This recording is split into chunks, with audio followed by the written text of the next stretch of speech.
14th century alliterative poem, St. Erkenwald, describes the discovery of a tomb by workers demolishing a pagan temple in order to construct what would become St. Paul's Cathedral on that site.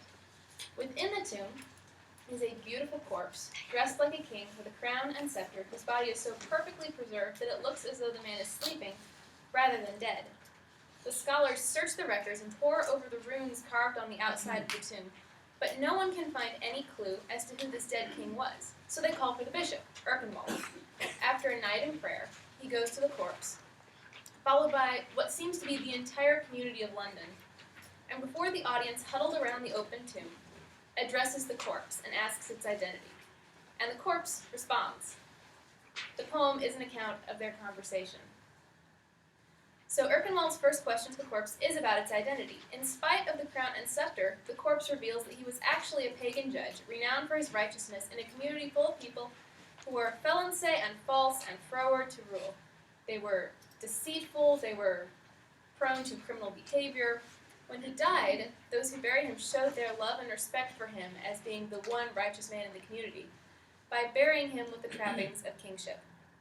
Because of this righteousness, Erkenwald asks his next question about the state of the judge's soul, expecting a positive response. However, the corpse responds with despair, describing how he was left behind in limbo during the harrowing of hell because he did not know about Christ, having lived before the time of Christ, and thus was left out of the group of souls taken up to heaven.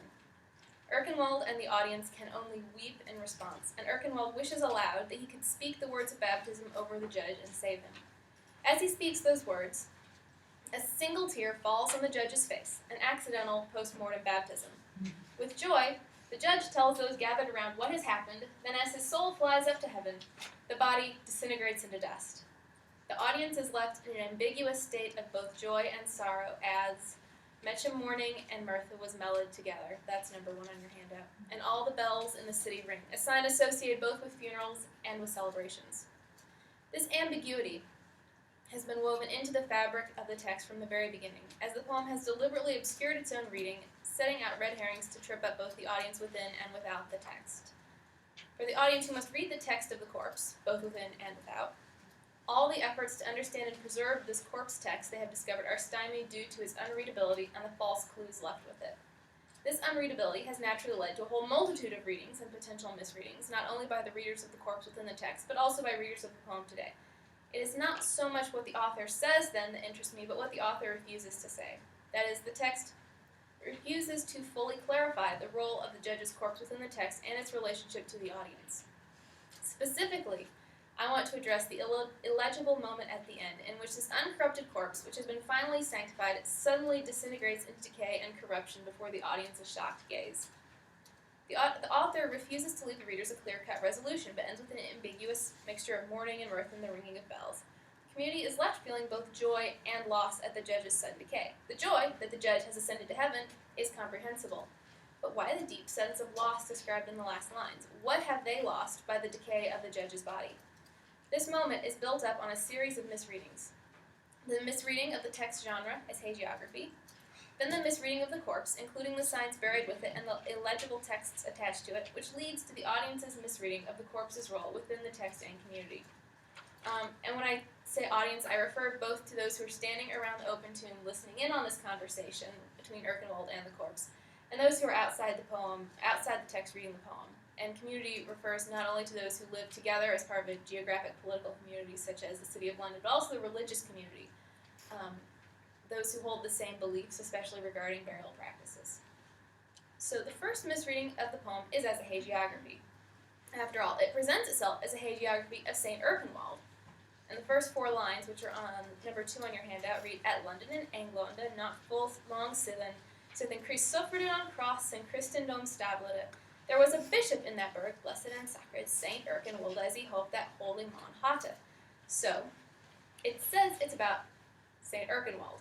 But while it is a hagiography in the technical sense, it refuses to play by the usual rules of the genre and is strikingly different in several important ways from what contemporary readers may have been led to expect.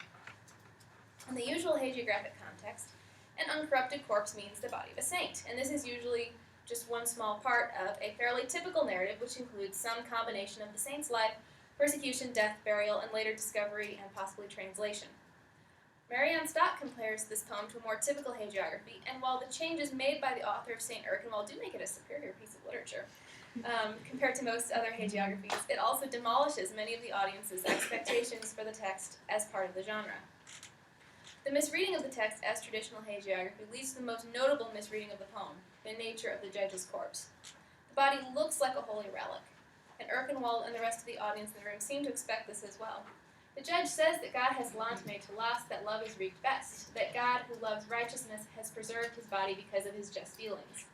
So when Erkenwald asks the body about the fate of his soul, noting that, and this is number 4, he that rewards Ucha Renka as he has wreaked servant, may evil forego thee to give of his grace to a branch. He deserves grace. It is clear what sort of response Erkenwald is expecting when he says this. So it is especially shocking when the body tells him that as a pagan who died without knowing the Christian God, and this is number 5, he was none of the number that thou noe potis, with the blood of the body upon the blow rode, when thou harriedest hellahole and hentest him thereout, thee loafing out of limbo, thou laughest me there. You, Christ, left me there in limbo. The incorruptibility of the judge's body is a sort of reward for his righteous will, but it at the time seems to be a very backhanded compliment. He's so near to heaven, and yet so far. The next problem for the community's reading of the corpse is that the attached signs, the crown and the scepter, meant one thing to the corpse's original community, but means something else to the later community who uncovers the corpse. Although he looks like a king, when the corpse introduces himself, it is never king, ne Kaiser, ne yet no knig nother, but a lord of the law. He's not a king or even a knight, but a judge, who lived during the reign of Bellin and has worked with his brother Brennan, as described in Lachlan's group. Because he was a righteous judge, both just and merciful, after his death the people buried him as though he were a king, to show their love and respect for him. Their love is the true significance of the regal trappings. However, without some sort of interpreting text, that meaning is lost to later readers such as Erkenwald and the rest of the audience. The corpse's problems are manifold. Stock describes the judge as existing in a state of isolation, separated spiritually both from the pagans who had honored him, due to their deceitful behavior while he was a judge, and the Christians whose values were more closely aligned with his own due to his own unbaptized state. He's stuck between the two and belongs to neither. However, not only is his soul in limbo, but his body as well. At one time, it had belonged to a community that, moral and behavioral disagreements aside, had treasured it, bearing it with great magnificence and likely at great expense. Now that community is gone, and with it the source of the corpse's significance. According to Patrick Geary, while relics hold immense significance to their own communities, they have no way to translate that significance to new communities without some kind of text to communicate it. One way in which the significance of the valued dead was handed from community to community was by written records, such as those records of the translation of relics or necrologies kept by churches, but the only text available to the judge is the runes on the outside of the tomb, and that's number 6. And the border embellicit with breed gold letters, both roinishid were the reasoness that thereon rose stolen, full very were the vigorous there avised homony, but all moset it to mouth it, and quite it main a shoulder, many clericus in that close with crowns full broader, there beseet him about not to bring home in wordness. They wasted their time trying to figure out what it meant. The runes likely would have contained useful information had they been readable, but in spite of the efforts of the scholars, the runes remain uninterpreted, even to the end of the poem. The corpse is thus adrift. Even the usual clues, such as clothing or other grave goods that ought to suggest the corpse's identity within its community, are deliberately obfuscated. The written records conveying his identity and the proper interpretation of the condition of his corpse and the clues accompanying it are unreadable, leaving him unreadable as well and therefore unable to be assimilated into the community. They can't assign significance to him, so they don't know where he should fit. Within the context of the pagan community, the crown and scepter made perfect sense, but now they only confuse the issue, rendering the corpse completely illegible, even while undecayed. Even his name is left unknown. The text of the corpse has lost its context along with its community, and therefore is no longer legible. Without its community, the corpse must make special efforts to try to identify and contextualize itself within this new community, who has a different set of signs and readings. As Geary explains, unlike other objects, the bare relic, a bone or bit of dust, carries no fixed code or sign of its meaning as it moves from one community to another, or from one period to a subsequent one. Thus, the symbolic value of a new or rediscovered relic was only a reflection of the values assigned by the society that honored it, unquote.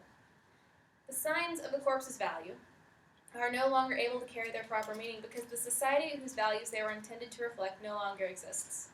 Furthermore, the text which ought to provide an interpretation is unreadable. Without text to define it and give it significance within this new community, the corpse must create its own text. Fortunately, God miraculously endows the corpse with the ability to interpret its own signs for the audience. Thus, it belongs to a class of corpses known as the speaking dead. And as described by Patricia Harkins, the speaking dead are a folk motif appearing throughout medieval English literature and even later, as in Dickens' Christmas Carol, and are messengers from beyond the grave who communicate with the living. The paradoxical juxtaposition of the silence of death and the speech of a messenger places the corpse in an uneasy liminal space, mirroring the corpse's position balanced between Christian and pagan, but belonging to neither. Touched by the corpse's grief and isolation, the audience brings him into the Christian community, if somewhat inadvertently. Specifically, Erkenwald is so grieved on the corpse's behalf that he weeps, while wishing aloud he had the power to speak the words of baptism and save the judge. Of course, as he says these words, a tear falls on the corpse, baptizing the corpse, and miraculously bringing him into both the local Christian community and the larger community of the saved in heaven. Within medieval communities, an untreated corpse, one that a corpse is just laying there and no one has done anything with, was a threatening presence. Death pollution, a kind of spiritual contagion, as well as general disgust towards the corpse, was felt to be a real danger to the living. Thus, the church had developed a collection of funerary rituals intended to transform the dead body from abject outsider back into a cautiously embraced member of the community. At first, Erkenwald's accidental inaction of the ritual of baptism seems to be a radically abbreviated version of these rituals, which would allow the corpse to remain within the community as one of its deceased members, those who were kept within the boundaries of the burial grounds, but who nevertheless were at the heart of the community, in and around the church. This was particularly true for the relics of saints, which, like the judge's corpse, had been miraculously preserved and were therefore treated as full participating members of the community. However, the audience has been allowed to misread the role of the corpse within the community yet again. The author does not allow the corpse to function in that way, as a relic, and abruptly removes it from the community, along with all the previously misread signs of the corpse's identity. But although the signs were misread, they were not all meaningless. As Patricia Harkins explains, the preserved body is important as a physical symbol of the judge's spiritual worth, unquote, which is why it is so troubling at the end that after the judge's spiritual worth has been vindicated and his soul has ascended, the body then decays. Harkins dismisses the uneasy ending by suggesting that the last lines show contempt for incorruptibility as a minor miracle, rather than wrestling with the seeming paradox. The body must have a larger function than merely symbolic, a function based on the process of misreading that same body which has been built into the text. That is, the corpse is intended to be misread and then lost to decay. In comparison to the many, many lines dedicated to the description of the corpse as preserved relic earlier in the poem, the description of the sudden decay process at the end is comparatively short, only 3 lines, and especially compared to the passages we were looking at earlier in Body and Soul, it's very short and very surprisingly ungruesome. And that's number 7. But suddenly his sweet chair swinded and failed, and all the blade of his body was black as the moldus, as rotten as the rottach that reases in powder. That's all it gets. And the key word there is suddenly.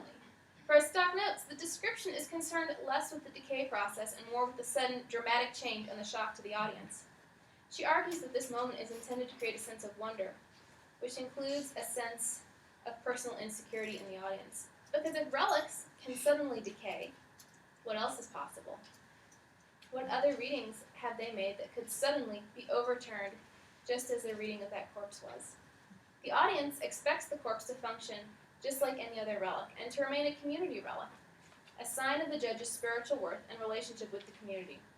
However, the poet denies the audience this tidy conclusion, forcing them and us to reconsider our assumptions and our ability to read the corpse, the impossibility of knowing what the text of the body really indicates about the soul.